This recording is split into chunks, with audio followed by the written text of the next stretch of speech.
Hey everybody, this is Craig Garber. Welcome to Everyone Loves Guitar. We have a friend of the show back, Gerry Leonard, also known as Spooky Ghost. Gerry was on the show shortly, just like what, a month ago? Month and a Yeah, half? yeah. Something like that. He's got a brand new EP out. It's awesome. He does his ambient stuff on there better than anybody else does, and I wanted him to come back on the show. I wanted to turn you guys on to the new record. In case you didn't get a chance to listen to Gerry's interview the first time out, I'm going to attach it to the back of this on the audio. If you're watching on YouTube, you'll have to go back and watch the original on YouTube.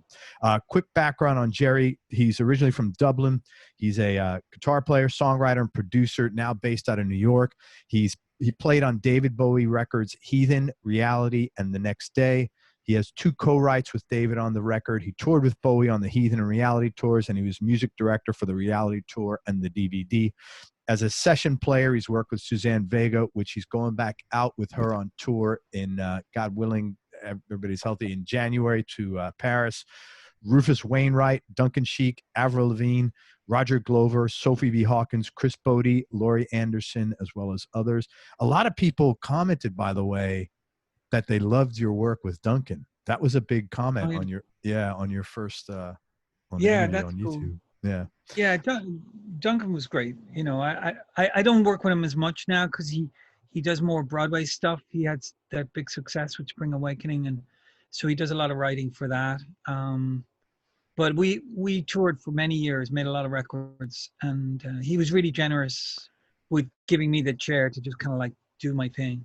That's cool. Well, man, you have that style that, I mean, to restrict that as a leader is just not, I mean, you know, that's like telling a guy, you know, paint my house, but don't use the brushes you like. Don't use the paints you like, you know, use this. It's like, what the hell?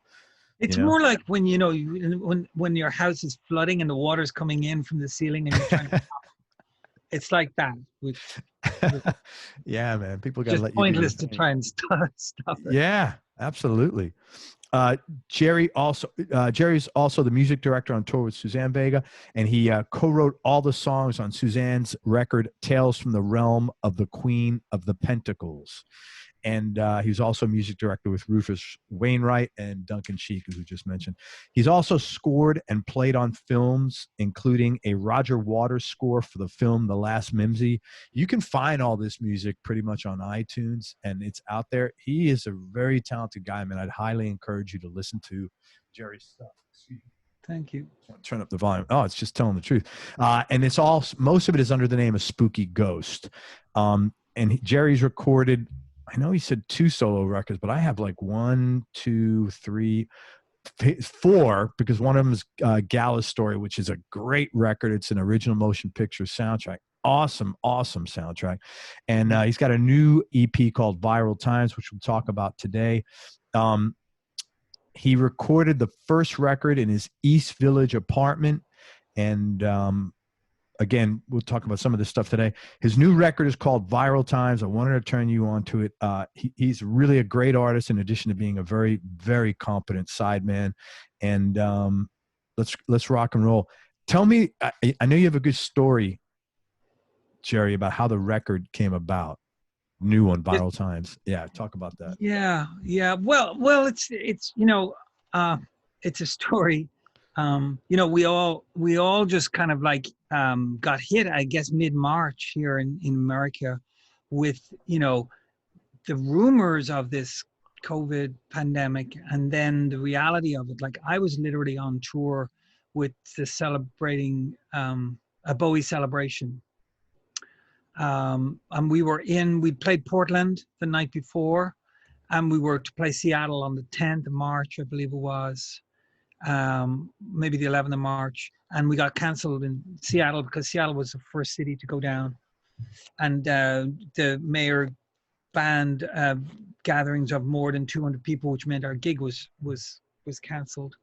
And we woke up in the hotel that morning, and one by one, all the other gigs started falling like dominoes, and we were like, by noon, we were like with the tour manager, like he was booking everybody flights home. We just went home. Everybody, Wow. we just unpacked the trailers and the buses in the parking lot of the hotel. It was like everybody gathering up their stuff. That end of tour thing happening way too early, and because we had another month dates, and we went home. about a Yeah, week you later. guys are supposed to be here like a week or Yeah, two. Yeah, right. yeah. I mean, all of that stuff. In fact, Glastonbury just happened, and we were with Suzanne. We were going to. She was the first female artist on the main stage in Glastonbury, and it was 50 years of Glastonbury. We were supposed to go back and we were going to play Glastonbury this year as part of that kind of 50-year celebration. That would have been, I think that was yesterday or this weekend. Wow. You know, and it's crazy. So then we found, found myself home, and one by one, it was almost by the hour, like what's happening next. The schools were closing in New York. The restaurants closed on the Monday night. The schools were closing and stuff. And so we'd moved down to the city, but we had a place upstate New York that I bought many years ago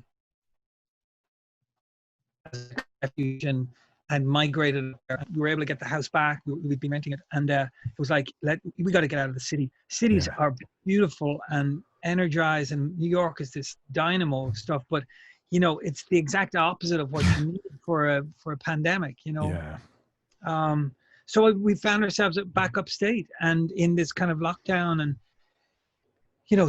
everybody staying home and wearing a mask and going to the store every 2 days or whatever. So I was, I found myself like I like to do a run in the mornings, especially if I'm on the road. It kind of keeps me sane. And I would do that. And I was listening to, the nature sounds and all that kind of thing. And then I would try and make myself play as well, because everything was so discombobulated, Craig, from what we normally do. Like, so I tried as a discipline to set myself up, and then I would practice a little bit, and then I would just try and play a little bit. And I found that I was kind of coming up with these pieces that were like little meditations or whatever. So I just started recording them. I just, I set up Pro Tools, and I'm not normally good at doing that kind of stuff. I'm always kind of like, I'll do it later. So in the moment, I would just kind of like roll tape and put some of these ideas down, and not listen to them, just put them away.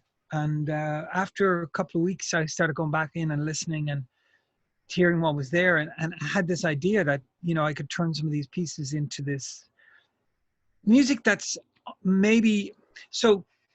Everybody was like, "It's time to do your record," and I was like, "I don't feel like doing my record." I don't know how I feel, but I certainly don't feel like singing about like my troubles or my woes or any of the other, or I love you, baby, or whatever it's going to be. I'm kind of like, that doesn't really make any sense to me. But this music had an intensity and a relevance, and I thought maybe it could be useful, and also maybe it could be an accompaniment to like a kind of a meditation, or a walk in the park, or walk in the woods, or if you're in your apartment in New York, just to stare out the window or close your eyes or whatever. So it's a kind of an oral escape hatch in a sense. It's the soundtrack to kind of like being, getting in touch with yourself a little bit and calming everything down and everything like that. So that's how the pieces evolved. So the process then was to kind of go back in and kind of like extrapolate them a little bit and make them into pieces. And they all had very distinct personalities. That's what I really enjoyed about them. They were connected, but they were very different. And so that became the challenge, to try and and realize it. And then it became manageable to kind of like, let me do a 4-track EP of this.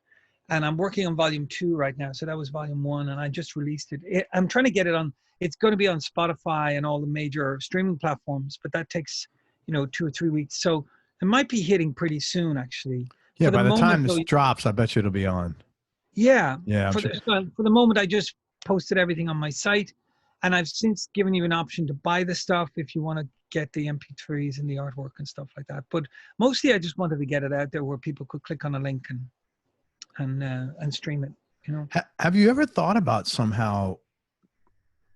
I don't even know what the process would be, but like somehow issuing a lot of your stuff as a meditation, or so, I don't even know. I'm sure there are things out there like tracks specifically designed or that are marketed along that, and it's similar music. I wonder how you'd go about doing that. Yeah, yeah. I don't know. I mean, it's really a case of whether people pick up on it and stuff. My sister's doing a meditation thing, and I've been using she's been kind of poaching my music and taking it. So, Good. she did some guided meditation talks, and then I would lay them in over my music, and that worked really well. Yeah, because this is so so relaxing, man. It's not just relaxing and like go to sleep. It's like, it's kind got of maybe active rest kind of yes, thing. Yeah, it's got a vibe. Yeah, I hopefully it's somewhere between, lighting some incense and going for a walk or something. That's a good spectrum. No, like smoking a joint, lighting incense, going for a walk, and it's in that spectrum there. Yeah, man, for sure. Yeah, burning herbal things is always burning herbal things. Yes. That's good, I don't inhale. I just watch it burn. None of us do, of course. Just for research. What the record is called Viral Times. Obviously, it's very aptly titled for what we're living through. Just curious, and you don't even have to answer this because I'm afraid to even ask the question because I don't know if you're allowed to ask these questions anymore. What is your take on what we're going through right now? What is your take on what that impact will be on the world? And like, what's your hope? And what do you really think is going to happen? Yeah, well, look, it's definitely, it's way unexpected. I mean, maybe in the dark corners, people would have said, this could happen. But if you said it, you'd probably be, categorized in that kind of like extreme, conspiracy. Oh, conspiracy, yeah. Person. But it's really interesting, isn't it? How we're kind of our lives are propped up by so much technology and so much consumerism and all of these things that keep us busy. Wonderful things, but also distracting things. And then suddenly we're like, boom.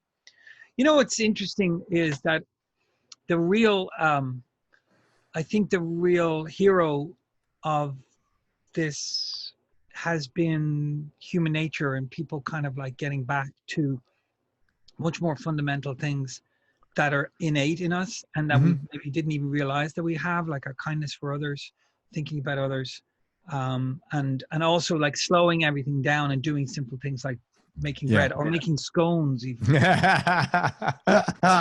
He's got a great scone recipe. Yeah, I'm gonna post it. I'm gonna subliminally recite it during one of these Viral Times pieces. Everybody be making. Can you imagine that? In Ireland and stuff, because I stayed in touch with my family over there. Like, you couldn't get flour for a while, right? Wow. A couple months into the pandemic, you couldn't get flour because everybody was making bread. I mean, what is that? Everybody's just kind of going back to that simple. That's cool. Thing. Can you get toilet paper there? Was toilet paper a thing over there? Yeah, it was a thing. Yeah, it was not a thing, and then yeah. I don't know who bought all the toilet paper. I don't. I think Anne said in England. Not her mom's much older, but I don't think they had as much of an issue. But then again, I don't know that her mom would be as in touch with that. No, it was a thing. It was a thing. Yeah. Yeah, it was like that was so weird. Really scarce.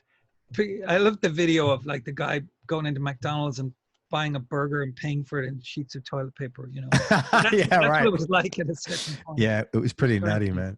I went to the store one day and I have to admit, man, thank God I'm in good shape because I went there at 7 a.m. and the door opened. I freaking ran to the toilet paper and I got the last one, literally the last one. I just snagged it and I was running. So it was a nutty thing, man. It was a very weird experience. It's very weird. It's very weird.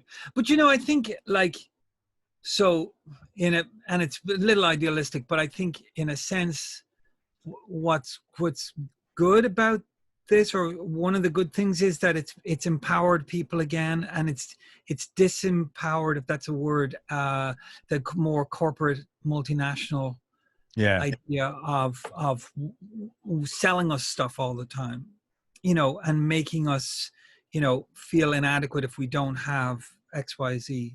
So, you know, to take that power back to the people. So I was saying that the real heroes is human nature, and people have come out and grouped together and done amazing things and looked after each other, and not just the and of course the first responders and the supermarket guys and girls and whatever, you know, really like doing the hard work for us all. But we've taken a little bit of power back from you know, the governments and the multinationals and the corporates, which have had us all spinning like plates, like need and yeah. So that's been good. That's good. And what'll happen, I don't know. You know, it needs to calm down, and it needs to get sorted out. That's still going to take a while, and we make 2 steps forward and 3 steps back, and that's what's been happening. Yeah, I was. Out. Sorry, you froze there. Did I cut you off? No, it's fine. I was just kind of starting to muse. I mean, that's a long road we could go down.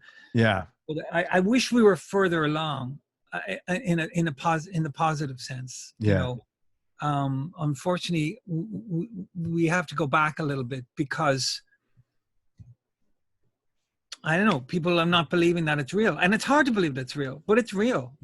And I spoke to a guy last week, and he told me, this scared the shit out of me. He told me he has 2 friends that are 50. Yeah. They're both dead from this. He said they're both in great shape, worked out. Yeah. Because, you know, you read statistics and it says the number one thing that the disease has hit is people that are obese, or, you know, besides have pulmonary or cardio conditions. And he said they both died 50, man. I'm 56. So I was like, holy shit, that sobered me up, man. Yeah. That's scary. And the median age now in Florida came down from 64 to 34 or something like that. I mean, because all these kids when all these kids went out, man, and they just partied and they, that's just the way. I mean, it's nutty. It's nutty, man. Well, hopefully everything will. I'd like to think people will be kinder and gentler. I hope. I don't know. I hope so. That would be nice.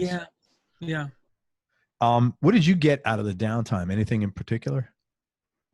Well, definitely a lot of time for self-reflection, you know, and catching up with things that, you know, we don't really get to catch up on. And some things are a little scary when they rear up again or whatever. You know, you gotta. Things you keep putting off, whatever. So I've been about finishing things, I think, for me. And there's a lot of stuff around the house that's getting finished, which is good. Yeah, I hear that a lot. Everybody's working on that. Yeah. So there's a bunch of music projects that are getting finished, collaborations that I've been just kind of spiraling on and on. Good. Because I've been away so much. You know, normally I'm away and touring, and happy to be touring and working. So there's been a little bit more internal stuff going on like that. And, so that's the good stuff that's happening, you know, taking a bit of care, building some new guitar rigs, finish one, I start building another one. I don't know what's wrong with me, but you're a guitar. Trying to get it organized. If I ever go back on the road, I'll be like, I'm packed. Man, I would hate to be in a situation like if you're in a relationship that you're not happy with. Now's a really bad time for that, man. That's got to be torture. You know, imagine like you're seeing this human being and you hate each other. And I know that's out there, plenty of it. Well, that if you were in a bad situation, that would be even worse, wouldn't it? Yeah. Hey, let me ask you a question about the tracks. Each one is called VT, presumably for Viral Times, but you have like VT 15, 11, 06, and 12B. Was there any like particular significance for that? Well, what I would do every day when I would put down the idea is I just started numbering them, you know. Oh, okay. So the ones that came up then was like, 15. Oh, this one is good. And I keep going back to it and I start working on it or whatever. So I guess that was the 15th one that I did. That's a lot of work. Yeah. How many did you do in total? It's up to about 30, 31, 32 now. Yeah, that's a lot, man. I mean, they're not fully realized. I mean, I got better at it as I went along as well, where I would pay a little bit more attention.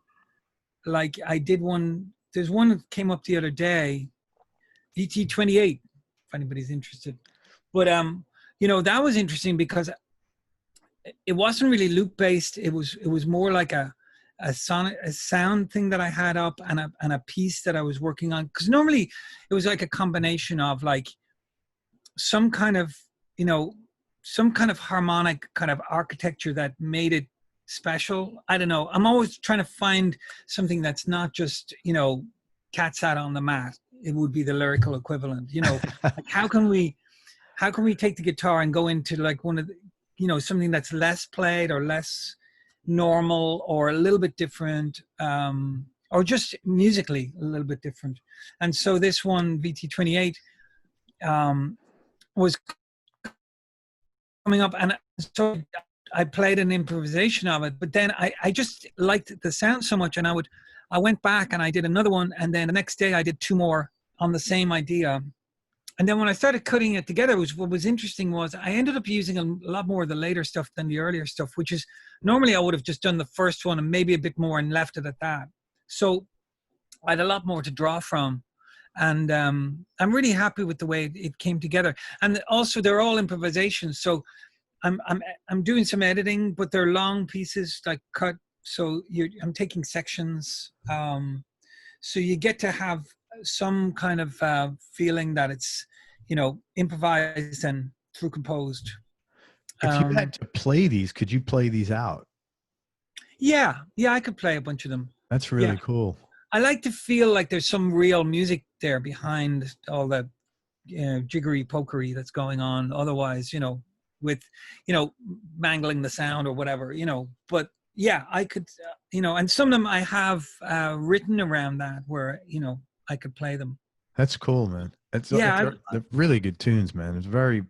It's just what you're good at this, man. You know. Oh, thanks. Where did you record this? In your home studio? I did it all. Yeah, I did it all in my studio here at home, and that was another experiment of like, can I? Is there something that I can do from A to Z here, like originate it, record it, edit it, mix it, master it, put it up on the internets, you know, and send it to Spotify. And I did everything here. So you did everything yourself? I did everything. That's and really I took cool. a quick crash course in mastering and you know, with some of my friends, got some advice and stuff, and, you know, got into my, you know, LUFT levels and all that kind of stuff. But anyway, I figured it out a bit, and I'm happy enough with it. I was like, what, you know, I've always wondered if I could do something from soup to nuts. I don't know what that expression even means. Yeah, soup to nuts, or what do you guys say? A to Z, right? A to Z. Yeah. A to Z. Sesame Street. Either one, it's all good. Soup to nuts. I don't know. It's soup to nuts. Like, I don't know. Oh, I guess you start out with soup and maybe you have nuts at dessert. I don't know, man. But that's the expression. Yeah, sounds like a weird meal. It is a weird meal. Yeah, so I think real nuts as well because I'm mechanically minded. But yeah. So anyway, can I do it from like picking up the guitar to finishing the thing? So it's an experiment in that. You know, look, I love collaboration, but I also I kind of need to know that I can do something, and you know, like I've experimented a little bit with me trying to play all the instruments, you know, so I don't like the way that ends up. I don't like the way I play bass, for instance. I certainly don't like the way I play drums or anything like that. And I can play a little bit of keyboards and get by, but it always feels like, well, we'll get the keyboard player in or whatever. So, but you like, played keyboards on this record. There might be some harmonium, yeah. Okay, because I heard it. One of my questions, you played guitar and keyboards, but is there anything else? Yeah, there's a little bit of bass. There's a little bit of harmonium. Yep. I do love the harmonium. What's harmonium? A harmonium is like an Indian pump organ. You the bellows with one hand, and then you play it with the other, and it's great. I love it. It's got a little heart and soul, that instrument, and it actually blends really well with the guitars. Anyway, I'm trying to find stuff that feels natural and feels like a good, that easily, you know, cohabitates with the guitar textures. I don't really want to be like, sample library guy with, trying to bring in all those things. In fact, I'm trying to really keep it simple, and it doesn't always end up simple, but I'm trying to keep it simple, like VT11, second track on the EP is just one improvisation. Well, it's two improvisations kind of cut together. And all I did was because I'd embedded the loop and the textures all together, I found a spot. Hopefully when I'm recording it, I'll leave a little bit where the loop is just by itself. So I just folded that stuff in over it again to kind of make the loop, the atmosphere stronger. So, that became a little bit of a test of like compiling that in a way that's successful, Is it hard to keep track of all these? I guess you got to be, because you created it, it's probably not as hard as it might seem. I've tried to keep better notes, Yeah, you have to. I've tried to keep better notes. And then, the other thing I'll do is I'll make little MP3s, work in progress as I go. When I go up to the store, I'll just put it on the car, and then I'll make a mental note of what I want to change. So I need to. It's the hardest thing when it's just yourself is keep maintaining good perspective and not getting wrapped up in the detail. not doing infinite judging. Yeah, and infinitely judging the world. This could be better. I need to tweak this. Yeah, that's kind of hard. It's really it's like a little bit of I don't know what you'd call it. It's kind of a little bit of artistic Tai Chi. You've got to perform where you've got to maintain some equilibrium and be objective, but to the bigger picture, So I'm pretty happy with the work because I feel like I was able to stick to the bigger picture and not get too obsessive, because then I'd never get it out. The Irish have such a way of like, I love talking to Irish because it's a little artistic Tai Chi, but the way you said it with your accent, man, it's like I could just listen to that over and over. It was a cool like phrase, and then with the accent, it was awesome. It was a little artistic. That'll be your quote that leads your interviews. Got to have a little artistic Tai Chi. I like that. What do you like best about playing your music versus when you're a sideman and playing someone else's music? How is it feeling different? Well, I think with my stuff is there are no real rules, or there's nowhere where I can't go. Again, I try to keep that in mind, that I don't want to get to a point where I'm trying to impress people with my guitar playing, because I think that's the dangerous territory. Like, nobody really enjoys that. I'm not enjoying it. The listener's not enjoying it. And I'm, and it's this weird thing of trying to prove something. Like, prove what? Like, music should be something that actually just kind of like contributes to the environment, so yeah, that's a very you know what I mean? Yeah, that's a very deliberate thing, the way you're approaching this. So but at that point, that's but when I'm doing my own music, I can take a left turn, and I can be a little bit more experimental and stuff than I can with an artist and especially if an artist has written the song and they wanted, you're trying to fit into their thing. That's a completely different challenge, because now you're trying to take all of this stuff and break it down into a way that sticks to their music and achieves what needs. Does it need more energy? Does it need more rhythm? Does it need more color? Does it need to be more expansive? Does it need to be more intimate? Whatever it is. So, yeah, I think being a sideman is an incredibly difficult job. You have a lot of, to do it right and with the due care it needs is a lot of stuff you just mentioned that goes into that is not, that nobody thinks about when they're hearing you play, but it's a very critical part of it is really interesting. And I know people who do it really, really well. And, there's people who are very versatile, and their thought process is really interesting, because it's not just like, sometimes like a guitar player will be like, all about like the guitar and the scales or whatever it is. But you know, a good sideman is kind of like thinking about like how does it fit into the bigger picture and what's it achieving. And so is it a tiny part in the right place can be more effective, you know. Yeah. So it's like a different, it's a broader way of thinking or something, you know. Yeah, I think the best sidemen are always thinking about how can I serve, in layman's terms, how can I serve the song most effectively here? Serve the song, but it would raise the consciousness too, you know, and make it more interesting, make it more compelling, you know.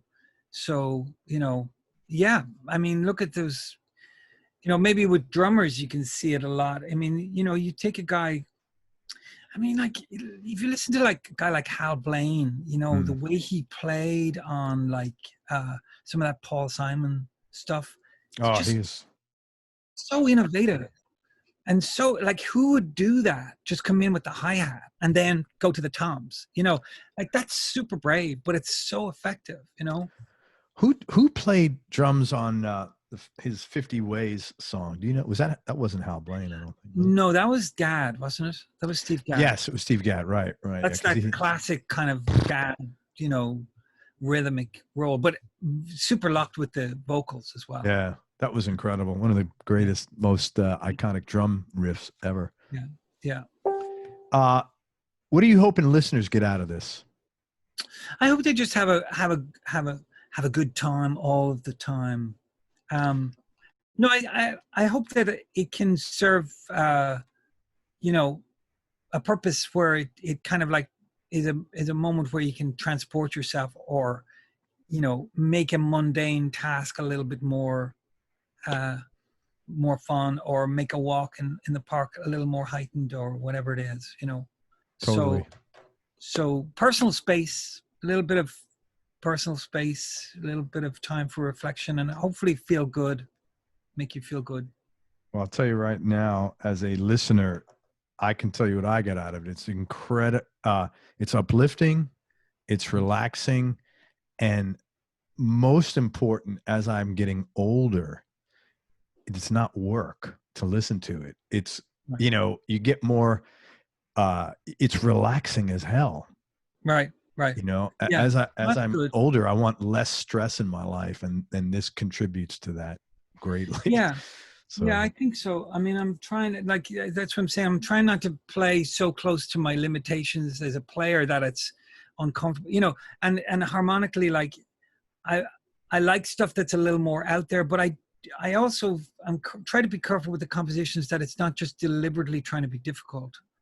Oh, this is, none of this was difficult at all. It sounded, it was very, none of your, that's my appeal. That's what it appeals to me anyway. None of it's like, I'm not listening to like prog or anything like that. You know, it's very, it's just great textured stuff. This is what you're good at. It's really nice textured feel. It makes you feel good. You can do anything to that music. So I think it's great.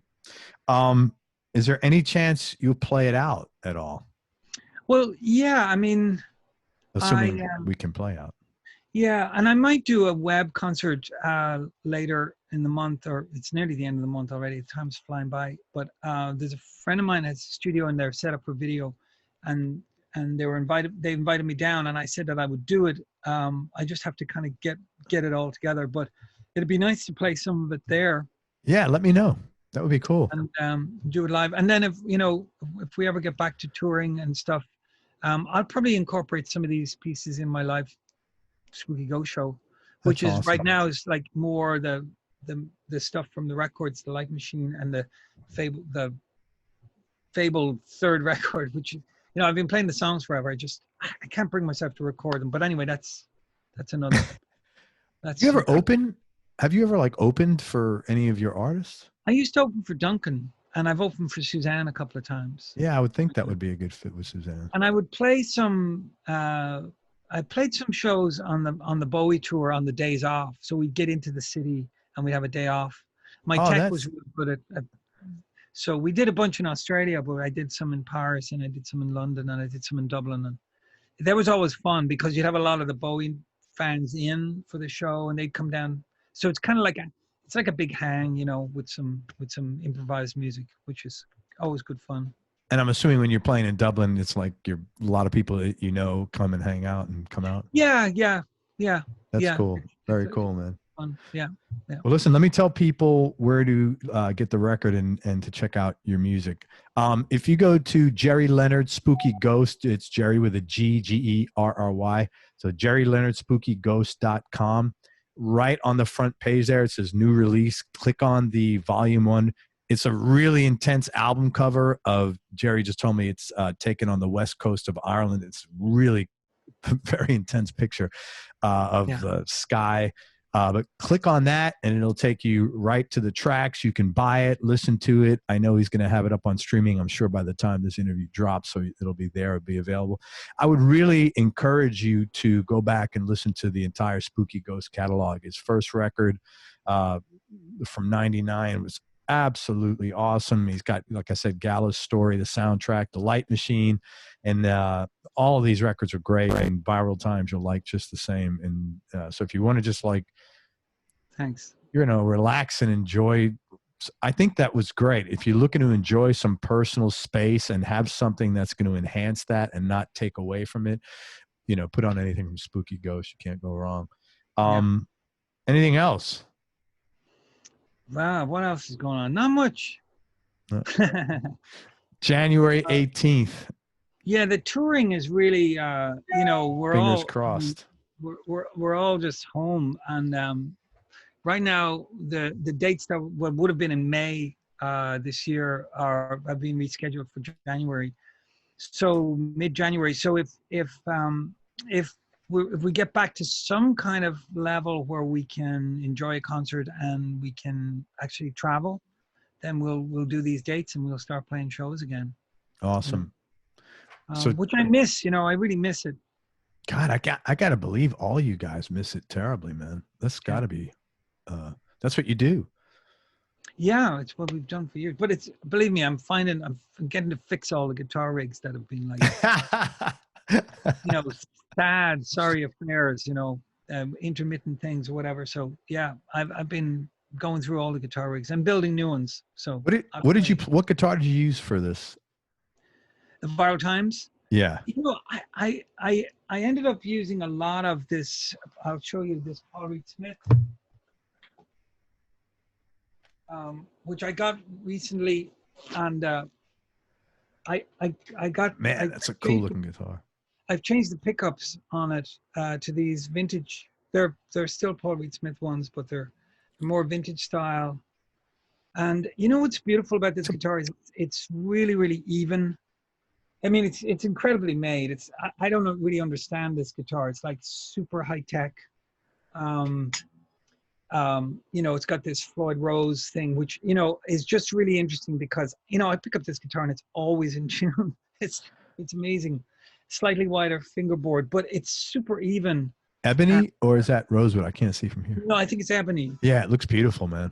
It's ebony, and it's a 24 fret neck, which is confusing. Every time I go up here, I'm like, where am I? I have to put a little sticker on it.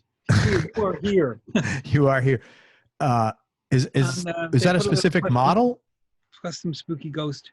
Oh, is that the Spooky Ghost guitar, or you just ordered a custom from them? Look, the guys down there, and I've met Paul a bunch of times. They're super cool and they're really nice. Yeah. And I've done a bunch of like testing for them or whatever. And he offered me this guitar, and I was like, normally I'm just kind of like, I get on with the shop and I'm like, can you do like a black sparkle and make it all silver and gold, whatever, so that it's more cosmetically custom than anything else. The rest of it's pretty stock, but it took them, I mean, I from when I asked them to get the guitar till I got it, was like 9 months or something like that. Oh, that's a while. So they put it into production and they work on it, and I gotta say it's a beautiful instrument. It really is. What I normally play, are more like this Gibson. This is one. Yeah, that's what you talked about last time on your last time. And it's on there, so I think you said that one is really, you have to fight it. I remember that. Yeah, it's got tiny frets and it doesn't, it's hard to play certain things on it. But you know, it's hard to say. Guitars are, it's kind of like maybe like microphones, you know, they have very subtle things that make them what they are. Yeah. And this guitar just speaks in a different way. But the Paul Reed Smith really came into its own. I also built this new pedal board, which new design that I've been working on. And so a lot of the pieces, it was like a combination of that pedal board and the guitar. And it just, you know, the way it sounded in the room, I always play into amps and then I record the amps. So, you know, I'm playing in the room and it sounds good. I'll turn on Pro Tools and hit record, you know. So that's pretty much the way it goes. Everything goes through amps and everything's just happening in the room. So if it sounds good, then, you know, then I'll start recording it, you know. So I would imagine a guy like yourself who's into textures. How many pedals do you have? You've got to have like tons of pedals, no? One or two. Yeah. Well, man, let me know if you're going to do that concert. That would be cool. And I'll give you a quick little spin here. Yeah. Let's get a tour of the Spooky Ghost studio. Well, I don't know if we can see. This is the board that I built. That's a massive board. Well, this is the small one. that looks like you need the help to carry that thing. Holy shit! The best bit is that it's like the chocolate box. It's got a secret layer. Oh, look at that! That's cool. And there's a little wall of stuff. Mr. Echo. Favorite stuff, or this thing. This thing's crazy. What is that now? Wow, that looks like a plane. It's got so many dials. Holy crap. It's a Love Tone ring stinger. It's a ring modulator and a fuzz box combined. Wow. Stuff. A guy like you must get that, and you're like probably a kid in Christmas morning, no? Like you probably just... It's cool. It's really gnarly though. So, you know, not for the faint of heart. No, definitely not, man. But yeah, I've got a lot of stuff. But I also try now, I'm really into building these little systems, little ecosystems. And what you learn in New York is, you need something that goes together really quickly. It's one box, you take it out, you plug it in, and you're ready to go, because you generally don't get a lot of time. Yeah. So I'm trying to build little systems and combinations of things. And then, fuzz boxes or whatever, or fuzz boxes, but the other stuff needs a little bit of thought and a little bit of, how you can control it, using some MIDI stuff, turning things on and off, and being able to switch patches and stuff successfully. That's kind of like the challenge, Yeah, that's a big consideration for someone that does a lot of stuff like you're doing, for sure, man. Well, so hey, I end up with a lot of stuff,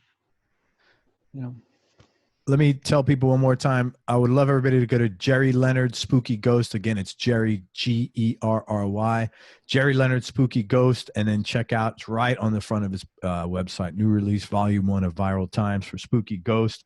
And please check out the rest of the Spooky Ghost catalog. I think you'll like it. It's really cool. And man, thank you again. You're always welcome back here anytime, Gerry. I appreciate it. Stay healthy. Yeah. Hang on one second. Let me wrap this up. Everybody, and thank you so much for listening. If you enjoyed this, please share it on your social media channels. We appreciate your support. Again, I'm going to put Gerry's original interview, if you're listening to the audio podcast, will be coming up right now. Thanks again to Gerry Leonard for spending time with us. Wish you good luck with the new record. Everybody, please check out the new EP, Viral Times. Again, last time, Gerry Leonard Spooky Ghost. That's Gerry, Gerry. And most important, man, especially nowadays, remember that happiness really is a choice. So choose wisely. Be nice, go play your guitar, and have fun. Till next time, peace and love, everybody. I am out. Gerry, thank you so much. Cheers, man.